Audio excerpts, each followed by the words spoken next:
relativity, the explanation for gravity is that matter bends space. And so you put mass in a place in space, it warps space-time, and objects are not feeling a force of gravity, they're just following the natural curvature. And so this is a sheet of Lycra. Where do you get this? This is my old bike shorts. No, there's literally a spandex.com. You can get a sheet like this if you buy the sale stuff, so you don't care what it looks like, right?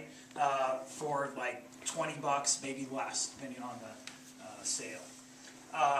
And so you put matter and it warps space-time. And so if I have another object, it also warps space-time. They feel that and they're attracted to each other. And so that's Einstein's picture of gravity. Objects warp space-time, feel that curvature, and move accordingly. And if you have more mass, you're right there on that. Oh. If you have more mass, it's going to bend space-time more. And so if you have objects here, they are going to respond to that, right? And so you put something there, now it's attracted. Now, in reality, that big mass would feel the warping of space-time by the marble too, right? It would move a little bit, but we usually ignore that.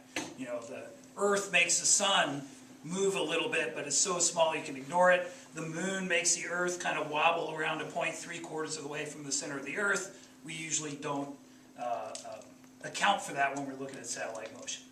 Well, instead of just letting go of one, what if I give it a sideways push? Now it orbits. Now it's losing energy, which wouldn't happen in the solar system, right? Not noticeably. There's some perturbations from other planets and things, but this one does lose energy and spirals in. If I don't push it as hard, it will do an ellipse for a while anyway. And let's get some more here. So one of the things I thought of to do with this is when you study the solar system, all the planets are going around the sun the same way. Why is that? Did God decide that he only liked clockwise, or depends on whether he's above or below the solar system, right? Why is everything going in the same direction? Well, the answer is it wasn't. Different directions. But there was a preferred direction. The disk it formed from had a slight preference one way versus another, and things going the opposite way got eliminated, and when it's all said and done, everything's going the same way. That works 90% of the time. Is it like the toilet flushing? Southern Hemisphere? Wow, can you do that again? And so, it won't work then. And so I have slightly more in one hand than another, but I don't consciously do that. And you want to give them so they spread out a little when you throw it. It's because they're colliding with each other that you... The ones going the wrong way get eliminated, right? Now there also would have been, this is where this analogy breaks down. There's, another dimension, right? But those things that were out of the plane also, that weren't near the preferred plane, also got eliminated.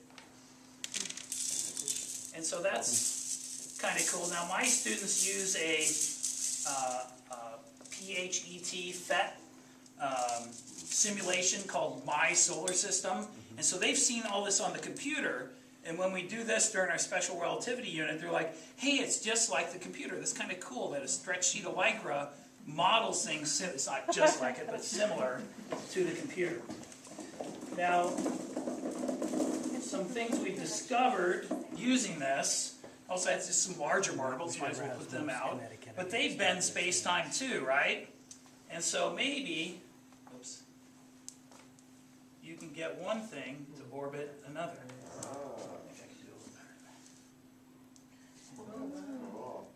There we go. Oh my God. So the Earth-Moon system, maybe?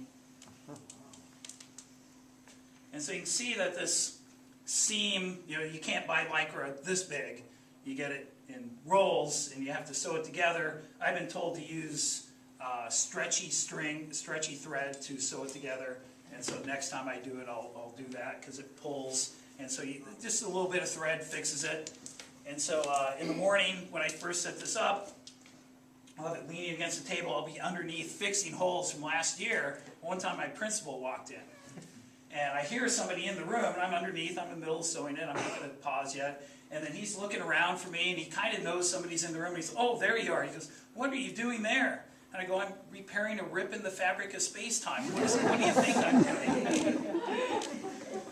How often do you get to say that? Another thing this does, you've probably seen plastic ones of these, right? The Discovery Center, Children's Discovery Museum in San Jose has one, the Exploratorium has one. Sometimes they have them at shopping malls to get you to put money in it. But one thing you can't do with those is put two masses in. And so when we went to the moon, when we first started, we sent our spaceships on what are called free return trajectories. So they would go to the moon, this is hard to get to happen, and they would come back in like a figure eight. And so that lets you show, now of course the moon's a lot smaller, but if you look at the plots of the free return trajectory back from the Apollo program, you'll see it has a figure eight sort of shape. And so this takes a little bit of practice to be able to do the figure eight. These clamps around here, you can adjust it to make it tighter if it's not working. So Steve and I, when we set this up in the morning, we played around with it, and actually I think it was working better than it usually is. And so not easy to do. And so I go through that. One year a kid who read some stuff about the dark energy. We have our dark energy pole. It's over there. So I happen to have an extra pole. I guess any of these would work. And so I'm just thinking, oh, dark energy, what is that? That makes everything come apart, right? And so dark energy would be that. And so stuff goes apart rather than toward it. So if you can work in dark energy anytime, right? And so I go through that spiel. Maybe it takes me 10, 15 minutes talking with the kids, you know, just stuff they're not familiar with. And then I just let them play. And so that's where we discovered the Earth-Moon thing. Is I just let them play, and they're like, Mr. Burns, come over here and look. And they were all excited because they discovered that. I said, oh yeah, it's got it. Wow. And so there's, you know, then I throw out a few other things so they can try this collected stuff over time. And put out all the marbles. So if you want to try it out, but we probably want to get back to electricity and magnetism. But we want to play, Mr. Burns. And so I'd say the whole thing, if you bought all the parts and everything, it's about $100. But one of my favorite days, so you're going to do it Monday, right, Steve? You didn't get to it. But just, you do it once and you'll be hooked. And it will take a little bit of fooling to put it together, but I'll post the plans, and it's not a whole lot of work for. So this is a take-apartable thing, right? It comes apart, all the PVC pipe, wrap it with a bungee cord, stuff the Lycra in that box, and I can carry the whole thing myself. This is about the right size. You can get your whole class around it pretty much. Smaller. One problem is reaching. So some of you, I think, would have trouble with that, so you get a student to do it right. One thing you got to watch, though, is some students will think to go underneath to push up, and then while they're underneath, somebody decides to put the big mass down, and you know they get their space-time warped. And so you just tell them you can't go under.